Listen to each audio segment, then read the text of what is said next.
He took his twin daughters on a blind date with a black woman, pretending to be broke. What started as a cruel test turned into something none of them saw coming. By the time the truth was revealed, it was no longer about money, but redemption, love, and a family they never knew they needed. The sky over Vancouver was a moody shade of gray that afternoon, the kind that lingered quietly between rain and dusk. The city bustled below, its streets orderly, its skyline brushed with shimmering glass towers. But high above it all, on the 27th floor of a penthouse overlooking Cole Harbor, Julian Carter stood alone, staring through floor-to-ceiling windows. Unmoving, the rain slid down the glass in slow, uneven trails, as if echoing the hesitation behind his tired blue eyes. Julian was a man the world admired. At just 42, he had founded NeuroBio, a groundbreaking biotech company that developed AI-powered tools to diagnose neurological disorders. A billionaire, philanthropist, and speaker at global summits, to most, he was the face of modern innovation. But behind the tailored suits and clinical efficiency, Julian was a man hollowed out by grief. His wife, Claire, had died 5 years earlier from a sudden brain aneurysm. One moment she was laughing with him in their kitchen, barefoot and carefree. The next he was clutching her hand in a hospital bed, watching the machines go still. Since that night, Julian had poured himself into two things: his work and his daughters. Lila and Sophie, now 8 years old, were the only thing that kept his heart beating. Identical twins with honey blonde hair and their mother's wide green eyes. They were gentle, inquisitive, and almost unnervingly empathetic. They knew their father's smiles were often forced. They could feel the moments when he stared into space too long, or when he gripped his wedding ring under the dinner table. "Daddy," Lila had said one evening, "are you ever going to be happy again?" That question, simple, innocent, devastating, had echoed in Julian's mind for months. He didn't trust easily. After Claire's death, women who approached him always seemed to want something: his name, his influence, his money. They came dressed in charm but left with calculation in their eyes. Every smile felt rehearsed. Every compliment felt like bait. But his daughters were growing. They deserved to see him whole again. They deserved a home filled with more than photos of a mother they barely remembered. And maybe, just maybe, he deserved love again too. It was Sophie who gave him the idea, unintentionally.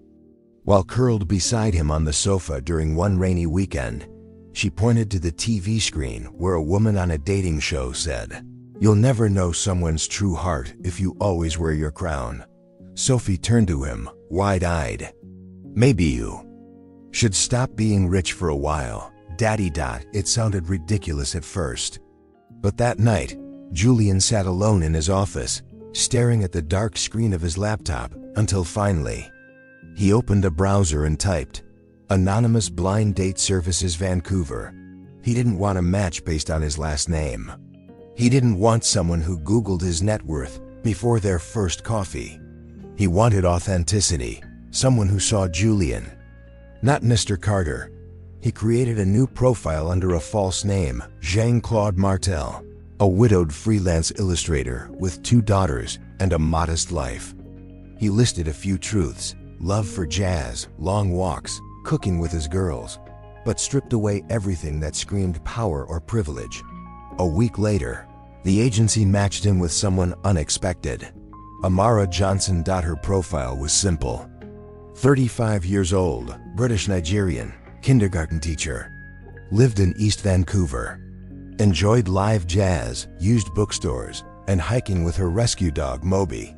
She was a woman who didn't wear makeup in her photo, who listed patience and kindness as her best qualities, who, oddly enough, said she loved kids who asked hard questions. Julian paused at her photo. A warm, intelligent smile, deep brown eyes, and a kind of elegance that wasn't polished but soulful. He didn't know why, but his heart thudded. For the first time in years, he booked the date for Saturday afternoon at the Windmill Cafe. A quiet, artsy restaurant tucked away near Kitsilano Beach. A place where tourists rarely went. A place where no one would recognize him. And yes, he would bring his daughter's dot. It was part of the plan. He wasn't just looking for a woman who could impress him. He wanted someone who could connect with the girls, who treated them not as props but as people. He didn't tell Amara he'd be bringing them. He wanted to see how she'd react, not to test her in a cruel way, but to feel something real in a world that had grown artificial to him. That Saturday came. Julian dressed in worn jeans and a flannel shirt. His shoes were scuffed on purpose. No driver, no Rolex, just a man walking beside two excited girls holding matching umbrellas. Vancouver's light drizzle hadn't stopped them. The twins giggled as they skipped along the wet pavement, one on each side of him. Amara was already there when they arrived. She stood at the entrance of the cafe, under the awning, scrolling through her phone. She wore a navy blue cardigan, jeans, and ankle boots. Her hair was in braids pulled back into a bun. When she looked up and saw them, a man and two small girls, Julian noticed her hesitate for the briefest second. Then she smiled, not a forced smile. Not a confused one, just warm. The kind that didn't flinch when plans changed. Jean-Claude? She asked gently. Julian nodded. Hi, Amara. I hope you don't mind, but I brought my daughters. Amara crouched down, immediately eye level with the twins. Well, hello there, she said softly. I wasn't expecting royalty. Lila beamed. Sophie giggled. Julian exhaled. Something in his chest loosened. That was the first moment he thought, maybe this won't be a disaster after all. But little did he know, this simple afternoon would unfold into something far more profound, more honest, more life-changing than any business deal he'd ever made. And Amara? She had no idea she was being watched not by a man, but by a father looking for a miracle. The first 30 minutes passed like a soft breeze, warm, easy, and full of tiny smiles. The kind that sneak up on people who haven't smiled genuinely in a while. The Windmill Cafe wasn't crowded that afternoon. A few tables were filled, with students nursing overpriced cappuccinos and older couples quietly reading books. The waitress, a college girl with red braids and a bored expression, took their order. Hot chocolate for the girls, mint tea for Amara, and black coffee for Julian. They sat at a corner table by the window. Rain trickled down the glass beside them, and beyond it, the ocean looked like a sheet of brushed steel. Amara had slid into conversation with the twins as if she'd known them forever. She asked them about their favorite animals, if they preferred waffles or pancakes, and who was the faster runner. When Leela shyly admitted she liked painting, Amara's eyes lit up. You know, I have a whole collection of watercolor brushes at home. I bet you'd love them, Leela grinned. And Julian watched, truly watched, as something cracked open in his daughter's guarded face. It wasn't often someone took interest in them without also looking over their shoulder at him. But Amara? She hadn't even glanced at her phone once. She wasn't performing. She was present. It should have made Julian relax. But instead, it made him nervous, because it was working. His plan, this elaborate test, was never supposed to make his heart flutter like a schoolboy. It wasn't supposed to make him feel hope. That was dangerous. That meant risk. And Julian Carter didn't do risk anymore, not with love. Not after Claire. He shifted uncomfortably, trying to focus on the conversation. But something outside the window caught his eye. A sleek black SUV pulled up, and out stepped someone he hadn't expected to see, Melinda Brathwaite. Julian's stomach dropped. Melinda was the ex-wife of a business associate, wealthy, sharp, and famously venomous. They'd met a handful of times at charity galas, and she had a reputation for saying things just loud enough to wound people in public. She was the kind of woman who used status like a weapon. And worse, she knew Julian by his real name. He ducked his head slightly. hoping the worn flannel shirt and scruffy beard he hadn't shaved in days would make him unrecognizable. But it was too late. Melinda had spotted them. She entered the cafe, heels clacking sharply against the floor. Her eyes scanned the room, landing with unmistakable disdain on Amara, and then confusion at Julian. Well, she drawled, loud enough for a few nearby tables to hear. "Julian Carter, is that you?" Julian froze. The twins looked up. Amara turned her head slightly, her brow furrowed. For a moment, Julian debated lying. But something in Amara's eyes, open, honest, unguarded, made the idea feel shameful. Stood up slowly. "Melinda," he said calmly, voice firm. "I go by Jean-Claude here." Melinda raised an eyebrow. "Jean-Claude?"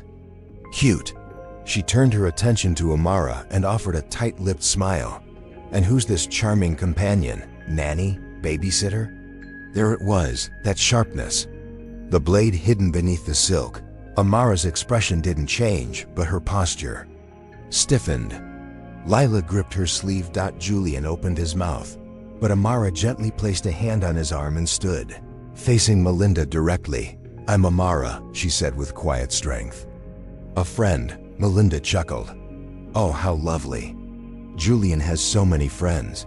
I didn't realize he had such diverse tastes these days." The air shifted. Conversations paused around them. Someone's spoon clinked against a saucer. Julian's fists clenched under the table. "That's enough," he said. But Amara wasn't flustered.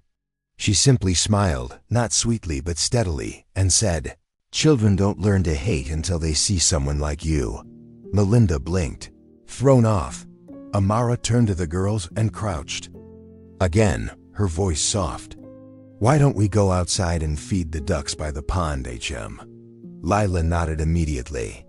Sophie looked at her father, who gave a small nod. The twins grabbed their jackets and skipped ahead. Julian stayed behind for a moment, glaring at Melinda. "I'm not hiding anymore," he said. "But you should think about what you just taught every person in this cafe." He didn't wait for her response. Outside, the rain had stopped. The sun broke through the clouds in shy beams. Amara stood by the edge of the pond, holding Sophie's hand while Lila tossed breadcrumbs at a cluster of waddling ducks. Julian approached quietly. "I'm sorry about her," he sighed. "She's not someone I associate with often." Amara didn't look at him.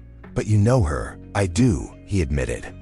"But not in the way that matters." She turned to him slowly. Her eyes were kind, but not naive. "Julian, or Jean-Claude, or whoever." "You are," she said, voice low. "I know I wasn't what she expected to see standing next to you." "I've seen that look before." Julian said nothing. Amara continued. "It's not the first time I've been mistaken for a servant, or something worse. But I came today with an open heart, not to impress anyone, not to prove anything, just to meet you. And be kind to your daughters." He looked at her, and for the first time in years, he felt like someone had seen him, not his name, his money, or his past, but the man standing in front of her. "Then you've already done more than most," he said quietly. She gave a small smile. "Then maybe we both passed a test today." Julian wasn't sure whether she meant the girls or herself, but he knew one thing. Something had shifted. Something real had begun.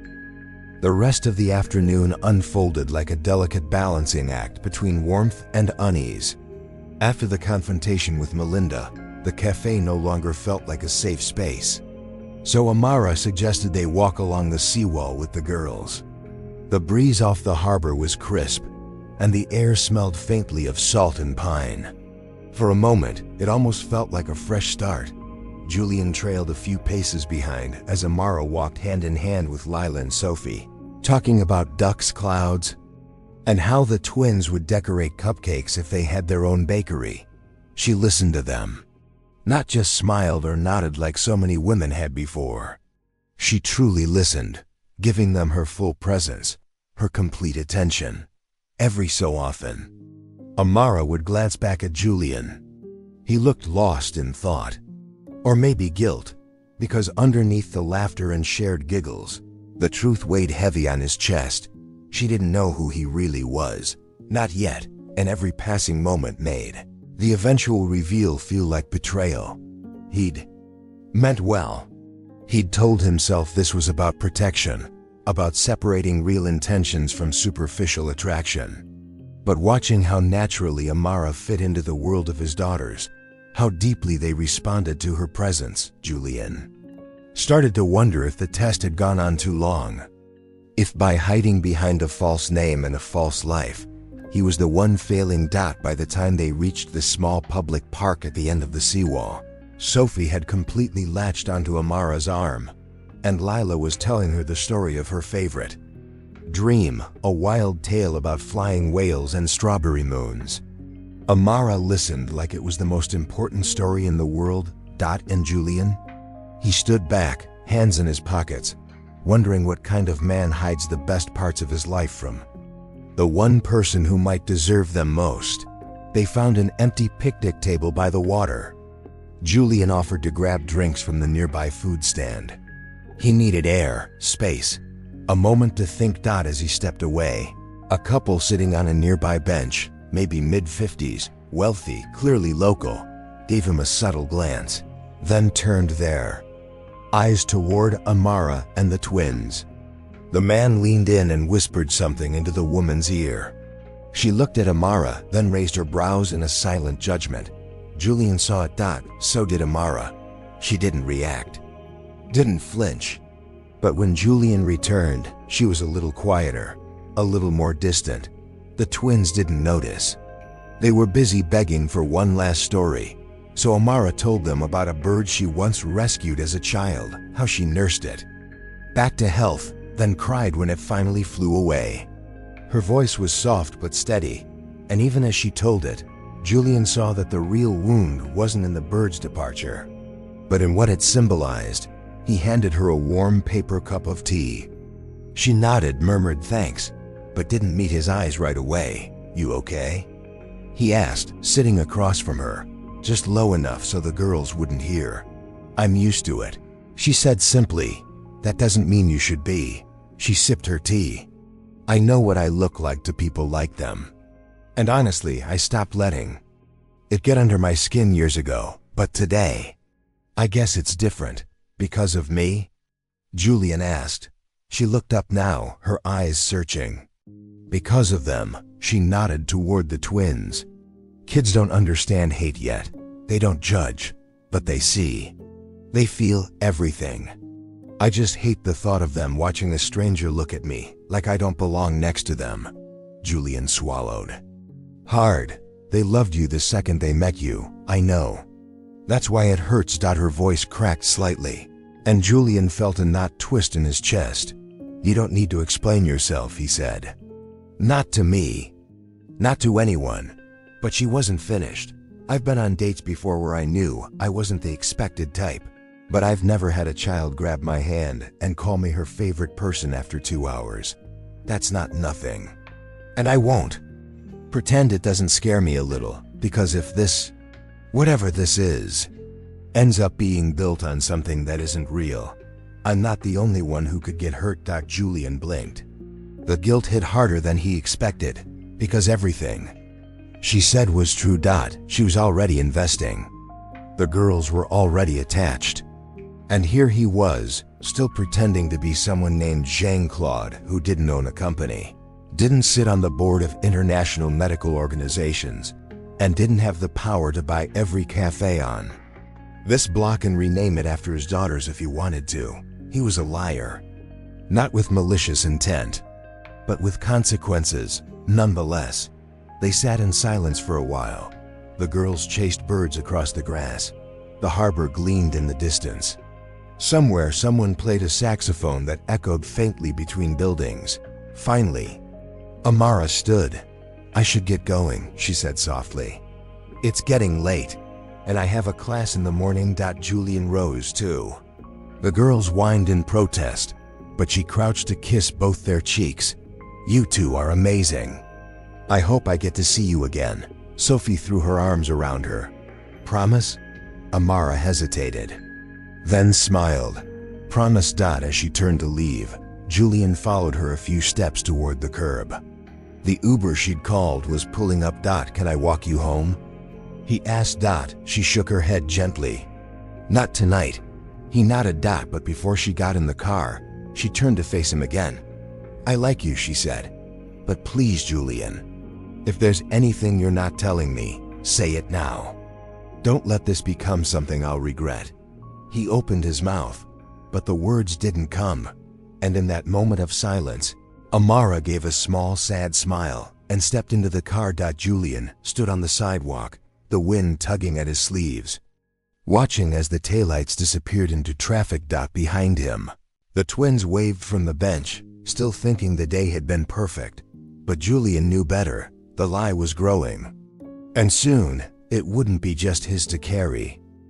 Julian Carter stood outside a modest community center on the east side of Vancouver, rain softly misting his jacket. The neighborhood was rougher than where he normally ventured. There were cracked sidewalks, loud street corners, and the faint sound of sirens in the distance. But Julian wasn't here for an investment meeting or a charity gala. He was here because he had followed Amara. She hadn't answered his texts in 2 days, after their last date, an unforgettable afternoon with the girls at Stanley Park, where laughter came effortlessly. Something changed. Julian had sensed it in the way she said goodbye. Her embrace was warm, but her eyes held a question, a hesitation. It gnawed at him until he finally took a step he never imagined he would. He asked his assistant to look up where Amara volunteered on Thursdays. That's how he ended up here, standing under a flickering street lamp like a man whose heart was finally louder than his pride. Inside, Amara was organizing canned food with a group of teens from the neighborhood. Her hair was tied back, her hands moving quickly, but her smile, her real one, was missing. She was focused, but distant. When Julian stepped inside, the room hushed slightly. Not because he was famous, no one here really cared, but because of who he was, how he looked, how his expensive coat and clean shoes didn't match the stained walls of the community pantry. Amara saw him. Their eyes locked. For a moment, no one spoke. She walked toward him slowly, wiping her hands on a towel. Julian, you shouldn't be here. He could barely hold her gaze. I know, but I needed to see you. Why? Julian exhaled, glancing briefly at the curious teenagers nearby before lowering his voice. Because I feel like I'm losing something important, and I don't even know why. Amara folded her arms. You want to know why? Her voice didn't rise, but it trembled with intensity. Because I found out who you really are. Julian Carter, CEO of Neurobio, worth over $300 million. A man who pretended to be broke on a blind date with a black woman. The words hit him harder than he expected. I didn't lie to hurt you. I wanted to know if what we were building was real. Real, she repeated, almost laughing. Julian, do you know what it feels like to walk into a room with someone like you and wonder if people think you're just a fetish? A phase? Do you know what it feels like to constantly wonder whether you're being judged for the color of your skin? And then, on top of that, you pretend to be someone you're not. He stepped forward. I wasn't pretending out of malice. His voice cracked. I've had people love me for my money. I didn't want to be that man again. Amara's eyes softened, but only slightly. I get that. I really do. But you didn't give me a choice. You made that decision for me. The silence between them was thick with things unsaid. Behind them, the buzz of the pantry resumed faintly, but the tension held its own gravity. I didn't know how to be vulnerable, Julian admitted. I've spent years hiding behind wealth, business, control. With you and the girls, I started to feel human again. I was scared I'd ruin it if I told the truth. Amara looked at him long and hard. Then she asked the question he feared the most. What exactly do you want from me, Julian? He didn't hesitate. I want you, not as a charity, not as an escape. I want your voice in my life, your mind, your heart. I want you to argue with me when I'm wrong. And I want you to help me raise 2 little girls who already adore you." Amara's lips trembled slightly. "That's not fair," she whispered. "I know," he said gently. "But life hasn't been fair to either of us. Maybe we can rewrite some of that together." Tears welled in her eyes. "Do you even understand what dating a black woman raising black girls with a black stepmother means in this world?" "I don't fully understand," he admitted, "but I want to learn. I want to stand beside you, not in front of you, not behind you." A long pause. Then Amara slowly looked past him through the window at the rain falling on cracked pavement. "You don't even realize what you just said, do you?" she murmured. Julian frowned. "What do you mean?" "You said stepmother." His breath caught. A smile, small and unsure, curved on her lips. "You're lucky. I like your girls more than I like you." Julian let out a sound, half laugh, half relief. "They're amazing because of their mother. But they've been smiling differently since they met you." Amara stepped closer. The scent of almond oil and lemon lingered between them. "I'm still mad at you," she said. "You have every right to be. And I'm not saying yes to anything yet." He nodded, his voice soft. "Then let me keep showing up. No more lies. Just me." She finally touched his hand briefly. A silent permission. Outside, the rain had stopped. 2 months later, the sun warmed the pebbled trails of Grouse Mountain as Julian Carter held one of his daughters, Lily, on his shoulders, while Olivia clung to Amara's hand, chatting animatedly about marmots and waterfalls. The air was fresh, high-altitude crisp, and Julian, dressed in jeans and a faded hoodie, looked nothing like the billionaire who once controlled a towering boardroom in downtown Vancouver. Since that night at the community center, everything had shifted. Slowly, gently. Julian didn't return to his office the next day. Instead, he returned to himself. He stepped back from his company, appointing an interim CEO and taking an indefinite leave.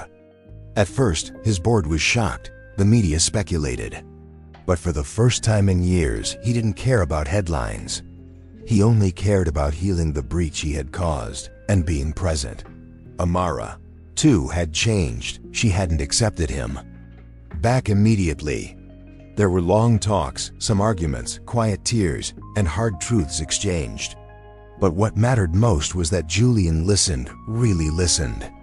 Not to defend himself, not to explain, but to understand. He attended a local workshop Amara recommended on interracial families and raising mixed-race children. He sat quietly through the sessions, sometimes the only white man in the room. He took notes, he asked questions. He let himself be uncomfortable. Amara watched all this with guarded hope. She still volunteered, still lived modestly in her East Van apartment, but Julian had become a fixture, taking the girls out for pancakes on Saturdays, helping organize coat drives at the community center, and once showing up in an apron to grill tofu skewers at a neighborhood block party. No cameras, no press, just a man trying to learn how to be better. Now on this sunny weekend hike, their little blended unit looked like any other family, if not for the unmistakable energy between Julian and Amara, a kind of unspoken rhythm, the kind that only forms after scars have been acknowledged and handled with care. As they reached the summit, Olivia tugged on Amara's sleeve. "Can we have our picnic here, Mama Amara?" The words stunned Amara for a heartbeat. She turned to look at Julian, who froze too, eyes wide. Olivia looked confused. "Is that okay?"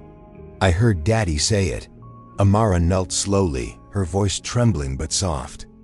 "Yes, baby, that's more than okay." Julian's eyes shimmered, and he mouthed thank you to Amara. She just smiled, tired, moved, but smiling. They laid out a checkered blanket beneath the wide blue sky. Julian poured juice while Amara handed out sandwiches. The girls ran in circles with sticky fingers and wild giggles. For a moment, everything felt still. Hold out later. As the girls napped in the backseat of Julian's SUV, the adults sat in the Front, parked in a quiet overlook where the city lights blinked beneath them like stars. You didn't correct them, Julian said softly. Amara turned to him. Why would I? He looked down, nervous. I don't want them to forget their mother. They won't, Amara replied. And I'm not replacing her. I know that. But if I can help carry that love forward with them, if they feel safe enough to call me, then maybe we're doing something right. Julian reached over and took her hand, slowly. You're doing more than something right. You're saving all of us. She smiled but shook her head. I'm just living my truth. And this time, you are too. He nodded, emotion thick in his throat. There's something I want to give you. But only if you're ready. Amara arched an eyebrow. If it's a diamond necklace, I swear to God, he laughed. No jewelry. Just this. He pulled out a folded paper from his pocket and handed it to her. She unfolded it. Curious. It was a deed transfer, an offer to buy the entire East Van Community Center building and transfer ownership to a foundation Amara had once dreamed of starting. A non-profit for minority youth and underserved neighborhoods. Amara blinked. Stunned. Only if you want it, Julian said. It'll be under your name, fully yours. I'll stay completely out of operations. But I wanted you to know, I believe in what you're doing. Tears welled in her eyes before she could stop them. You remembered. I remember everything, he whispered. Because for the first time, everything finally matters. She reached over, cupped his cheek, and kissed him. Not out of obligation, not out of forgiveness, but because she saw him finally fully, and she knew he saw her too. Outside, the city buzzed as usual. But inside that car, a quiet promise had been made. Not sealed with rings or headlines, but with sacrifice, growth, and an honest, hard-earned kind of love. It was a quiet evening in late spring. The cherry blossoms on the street outside Amara's new home swayed gently in the breeze, petals drifting like pale pink snowflakes across the porch where Olivia and Lily played with their dolls. Inside, Amara sat at the oak dining table, pen in hand, a fresh sheet of paper before her. The light was warm, the air smelled of tea and sandalwood, and there was peace, deep, unfamiliar peace in the walls of this house. Julian was in the kitchen, humming softly as he cleaned the dishes. In the background, a jazz record spun slowly, setting a rhythm to the domestic calm that neither of them ever thought they'd know again. Amara looked down at the blank page. It was time. This letter wasn't for Julian. It wasn't even for herself. It was for the girl's two small hearts who had survived more grief and change than most adults could bear. She began writing. To my daughters, Olivia and Lily, if you're reading this someday, maybe you're no longer little. Maybe your hair is long and braided. Or maybe it's short and wild. Maybe you live in another city. Or maybe you still sit on the same porch swing where we shared ice cream after school. Wherever you are, whoever you are, I need you to know this. You saved me. I know I wasn't your mother when we first met. I was just a woman with a job, with a heart full of questions, standing in the middle of a broken household. But from the moment you looked at me, not with judgment, but with trust, I knew my life was about to change. You called me Mama Amara long before I felt worthy of the title. And it scared me, because love like that, pure, undeserved, comes with responsibility. It demands truth, patience, sacrifice. So I tried, not to replace the incredible woman who gave you life, but to honor her, and to honor the space you offered me in your hearts. Your father? He changed too, and I know one day you'll understand how rare that is. It's not easy for a man like him to let go of pride, to kneel in humility, to ask for help, but he did. For you, for us. He didn't just learn to listen, he learned to grow, and growth, my loves, is a kind of love too. One of the hardest kinds. You've both taught me that family isn't about blood. It's about intention. It's about standing in the storm, hand in hand, refusing to let go when the wind howls. You've taught me that resilience can wear tiny shoes and ask for extra sprinkles on pancakes. You've taught me that being a mother isn't about biology, it's about consistency, comfort, and showing up again and again. Even when it's hard. One day, you'll face your own crossroads. People might question who you are, where you belong, or who you're allowed to love. Don't let them decide for you. You are enough. You are worthy. And your story, our story, is proof that sometimes the best families are the ones we choose, and the ones that choose us back. I hope when you read this, your hearts are light. I hope you dance often. I hope you speak boldly. I hope you forgive quickly, especially yourselves. And I hope that wherever you go in this world, you carry this truth with you. You are loved more than you'll ever fully understand, and you saved more than one life just by being yourselves. With all the love in my soul. Mama Amara placed the letter inside a small wooden box Julian had carved with his own hands, clumsy but full of love.